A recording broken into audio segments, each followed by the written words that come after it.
MLC Jeevan Reddy ఇంటికి చేరుకున్న మంత్రి శ్రీధర్ బాబు. ఎమ్మెల్సీ జీవన్ రెడ్డి నివాసంలో మంతనాలు జరుపుతున్న మంత్రి శ్రీధర్ బాబు. జగిత్యాల ఎమ్మెల్యే డాక్టర్ సంజయ్ కాంగ్రెస్ లో చేరిక పట్ల తీవ్ర అసంతృప్తి వ్యక్తం చేసిన కాంగ్రెస్ శ్రేణులు. మంత్రి శ్రీధర్ బాబు రాకతో హోరెత్తిన జయ జీవన్ నినాదాలు. మంత్రి పొంగులేటి శ్రీనివాస్ కు వ్యతిరేకంగా నినాదాలు చేసిన కాంగ్రెస్ కార్యకర్తలు మంత్రి పొంగులేటి క్షమాపణలు చెప్పాలని డిమాండ్. ఎమ్మెల్సీ జీవన్ రెడ్డిని బుజ్జగించే ప్రయత్నంలో మంత్రి శ్రీధర్ బాబు.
ఆనాడు 2007లో 2008లో పార్లమెంటు స్థానానికి కఠినమైన పరిస్థితుల్లో సమయంలో కాంగ్రెస్ పార్టీ పక్షాన పార్లమెంటు సభ్యులుగా నిలబడ్డారు.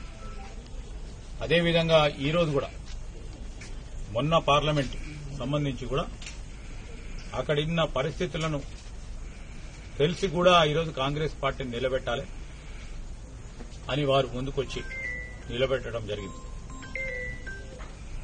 మరి ఈ సందర్భంలో కూడా వారిని మేమందరం కూడా మరి నిన్న జరిగిన సంఘటన విషయంలో పెద్దలు జీవన్ రెడ్డి గారు మనస్తాపానికి గురైనారని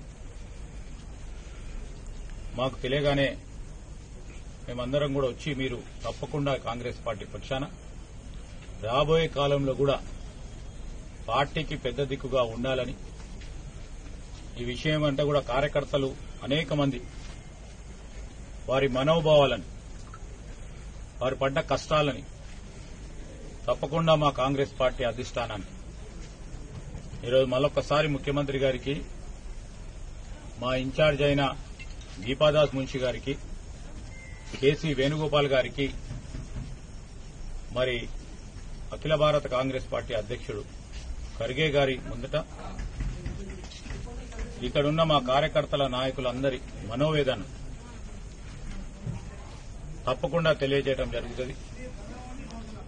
మరి ఈ కాంగ్రెస్ పార్టీకి సంబంధించిన ప్రత్యేకంగా జగిత్యాల్ కాంగ్రెస్ పార్టీ నాయకులు కార్యకర్తలు చాలా కష్టపడి ఈరోజు ఇక్కడ పెద్దలు జీవన్ రెడ్డి గారి నాయకత్వంలో పార్టీని నిలబెట్టిన తరుణంలో వారు అధైర్యపడొద్దని నేను ఈరోజు పార్టీ పక్షాన కోరుతా ఉన్నాం. తప్పకుండా వారికి న్యాయం చేసే బాధ్యతలో తప్పకుండా చేసే ప్రయత్నం చేస్తామని ఈ సందర్భంగా తెలియజేస్తా ఉన్నాం. సార్ ఇప్పుడు ఏమో హామీ ఇచ్చారు? హామీ ఇవ్వడాన్ని పెద్ద ఆయన పెద్ద దిక్కు